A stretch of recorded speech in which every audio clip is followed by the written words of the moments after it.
So Tesla stock had a face-ripping short squeeze that caused hedge funds to lose over $5 billion since the election, and these guys got beat up more than Mojo Jojo from the Powerpuff Girls. And if you guys don't know what that cartoon was, basically it was this cartoon from like the early 2000s where we had these little Powerpuff Girls beating the crap out of this monkey, which now that I think about it, I kind of feel bad for the guy. I don't even know what he did wrong, but nonetheless, this is why when even I'm not optimistic about Tesla, right? Because I still have exposure to Tesla. Even when I say, look, I don't feel very optimistic about Tesla, I always get comments of people saying, well, why don't you short Tesla? Why you don't buy puts? And I'm like, no, my friend. I definitely do not want to short Tesla because that's how you have these face-ripping rallies, right? When you start shorting Tesla, that's when you just absolutely get demolished. And so I was like, look, I'll just hold on to my exposure to Tesla just like I've done, and I just put like buying power into other names. We'll talk about that, but I want to talk about whether or not this short squeeze is going to go ahead and hold up, just kind of share some thoughts in regards to that. So hopefully you guys enjoyed this video. Make sure to like if you haven't done so already, as it does help out with the channel. But just a couple of things I want to mention now. We recently had headlines sharing how the Trump administration is likely to go ahead and pursue the demise of the EV tax credits, and this isn't really brand new information. We kind of already knew this was going to happen. In fact, we even had Elon Musk say that he thinks it would be devastating for the competitors and slightly for Tesla in the short term, but long term this would be good. Now, I do kind of want to share some of my thoughts on that, because although yes, I kind of understand how there's this very bullish thesis of like how this would be very good news for Tesla in the long term, how it would crush its EV competitors, there's also another perspective I kind of want to share that's kind of a little more towards the negative, bearish side, but not entirely, right? I know people paint me as like some Tesla bear when that's the furthest from the truth, right? I'm not shorting Tesla and losing like these hedge funds here, but one thing I kind of want to share is this message that I shared for those within the Push and Profit private group. Now, I'm not going to read everything I mentioned, but I shared how Tesla derives 80% of its business from EVs. So of course, losing tax credits would effectively raise the price of its vehicles, and a lot of the legacy automakers who, yes, they are being crushed right now currently, when they have these tax credits pulled away, it's going to crush them more. But the reality is EVs only make up about 5% of their business. And so even if these tax credits get taken away, yeah, it's going to hurt the EV competition. But the competition for EVs for Tesla was already pretty much pummeling down, right? We've heard for over the last few years of all these legacy automakers saying, oh, we're going to pull back from our optimistic goal of, pursuing more EVs and, manufacturing these EVs. And so this is, of course, going to hurt them. And in the long term, yeah, Tesla's going to go ahead and, of course, be the clear winner in EVs if they aren't already, right? But essentially their market share is going to go ahead and remain pretty dominant. But the reality is it's not really a war against Tesla EVs and the legacy automakers EVs. It's really a war of, well, are people buying EVs or are people buying the internal combustion engine vehicles, these gas cars? And so with EV tax credits being taken away, well, that's going to hurt Tesla in the short term, right? Because of course, people are likely to say, well, hey, look, it costs a little bit more to buy a Tesla. I could just buy a gas-powered car and just call it a day. And so that's kind of something we want to be a bit mindful of. And I also shared this chart over here highlighting how Tesla is a bit frothy right now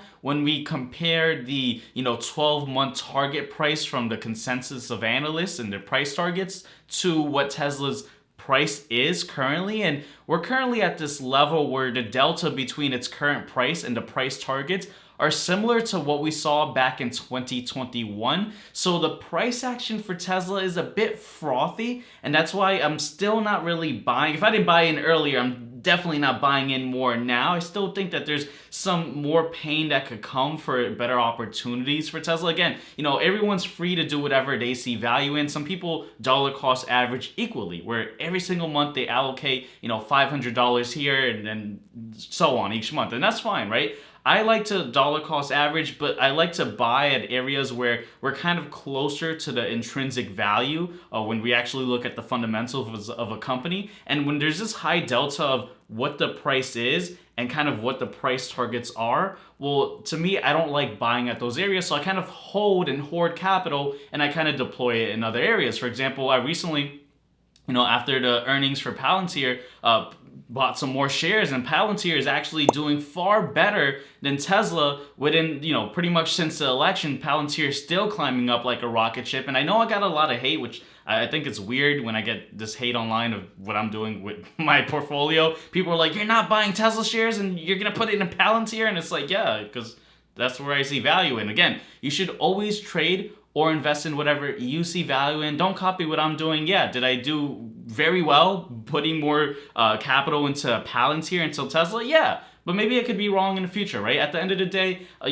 don't have a crystal ball, but if you do want to have access to what I'm looking at in terms of, what's going on in the market and what, stocks I like, again, I don't share buy and sell recommendations. I just kind of share my thoughts on the market. Make sure to check out the links in the description below, because one of the links is going to be a link for the Push and Profit private group where I do these daily briefings and I talk about, what areas of opportunities there are in the market, and I kind of just analyze it from fundamental and technical perspectives and kind of add in a bit of like the economic climate or where we currently are in the cycle. So again, check out the link in the description below. But I also want to highlight something else, and that is the analyst consensus for Tesla deliveries in 2024, which is kind of falling down pretty heavy, which is not good. I mean, we're kind of looking way worse than what we were in 2023, and that's not a good look for Tesla. Now, interestingly enough, it can change because of the tax credits getting pulled out. Now, I know some people are going to say, whoa, Justin, you said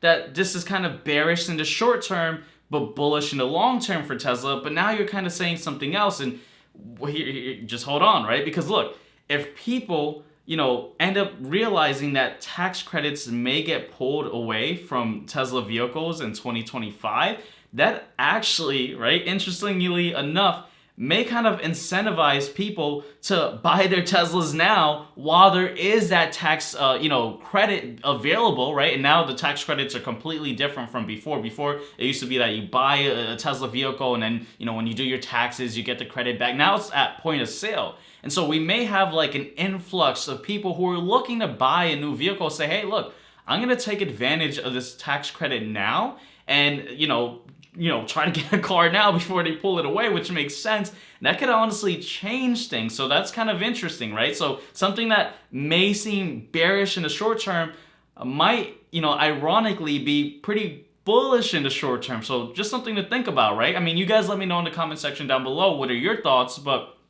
I was just thinking about that, and it's kind of like the Black Friday sales, right? Of course, you were gonna buy something anyways, but then you had the Black Friday sales, and you're like, oh wow, 30% off. I'll go ahead and purchase this now. Let me take advantage of this deal, which you should, right? You should always take advantage of the discrepancy between price and value, whether it's shopping with a deal or buying shares of a company or buying a new car, right? It's the same concept, right? Everyone wants a deal, and so deals may actually be pretty positive for Tesla in the short term. Now, in terms of this short squeeze continuing, that's where I kind of want to talk about something else. Now, before we do so, I want to just talk about what we're seeing with the overall markets. For example, while Tesla did kind of drop a little, Palantir still going up, the broader markets are kind of falling down. And Barron's, which they're owned by Wall Street Journal, they're all like together in one big company. I don't know if it's the Dow Jones, but Barron's shared something interesting. Now, I don't 100% subscribe to what they said,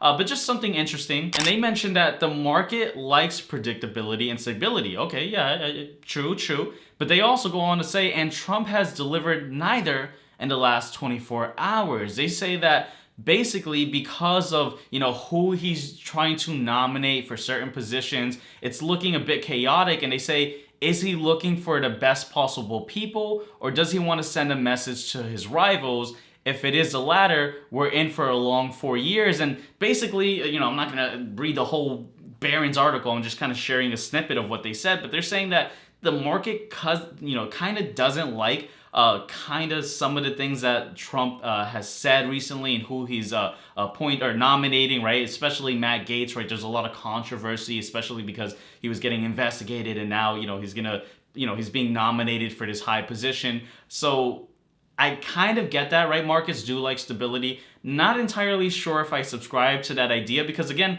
I mean, maybe it factors in, but the market rallied pretty hard from the election, and so a little bit of some taking profit is understandable, and we still haven't broken below where we were after the first initial run up after the election, right? So we're still kind of above where we were before, just not as high. And so I think that's kind of natural. And I think that, we could very well see an end of the year rally for the markets. In terms of, what we could see for Tesla, I think we're probably entering into the consolidation station period, right?